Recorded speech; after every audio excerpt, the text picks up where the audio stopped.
Hello YouTube and welcome to a Let's Play of the Dishwasher Dead Samurai.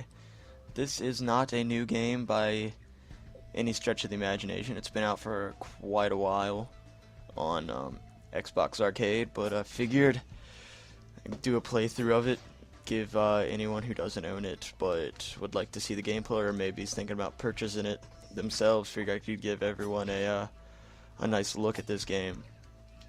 Much like a diamond in the rough, so to speak. I'm not 100% sure how popular it was exactly, but I've had a lot of fun with this game.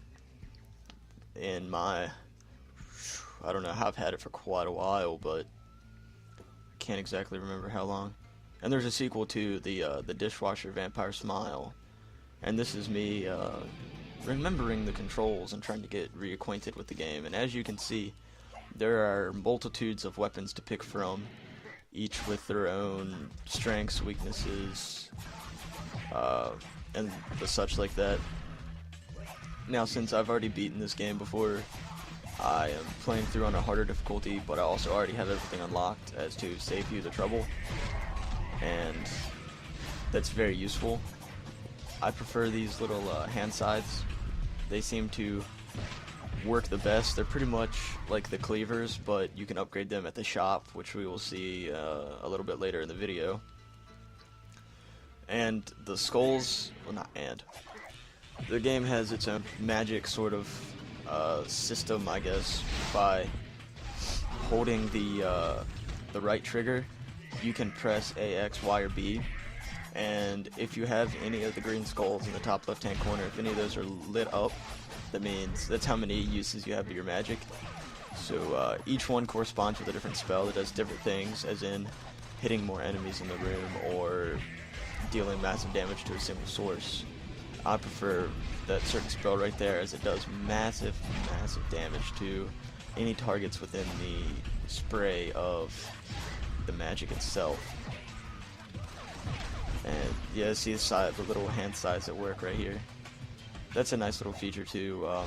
Running up the wall and jumping off creates like this weird sort of slow-mo tech. And this is a shop I was talking about where you can purchase consumables and weapon upgrades and the such.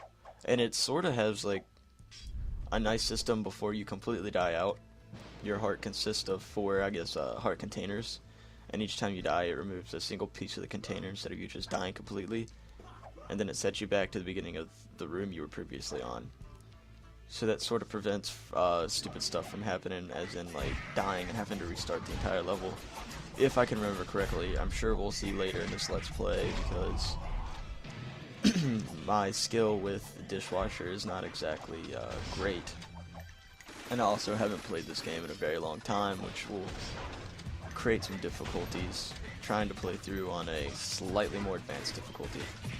So as you can see, I'm using a submachine gun and a shotgun weapon combat. They don't work too well unless I'm just forgetting how to use them correctly, because there are arcade challenges as like a secondary game. It's a secondary game type, and they each require you to do very specific objectives, either it be timed or do things with a certain weapon or clear out certain enemies while your health drains and the such. And there's one where you have to fight the final boss, and the only way to hurt him is if he's in the air, and you have to knock him in the air with the guns, and that is a very annoying challenge to do.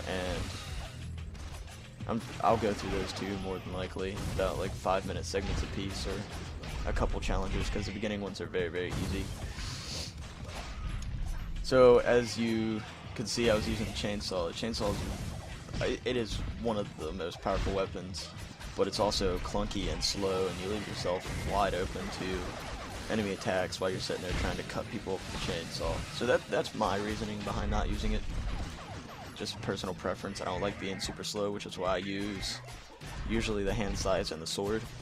And the sword is a very like important weapon, because you actually have to kill a boss to get, and we're about to encounter that boss. Now, on your first playthrough, all these weird little white sacks that drop down, they will each contain something, but that's only on your first playthrough. And since I've done this before, there's nothing exactly in there to get. let y'all read this real quick while I take a sip of water.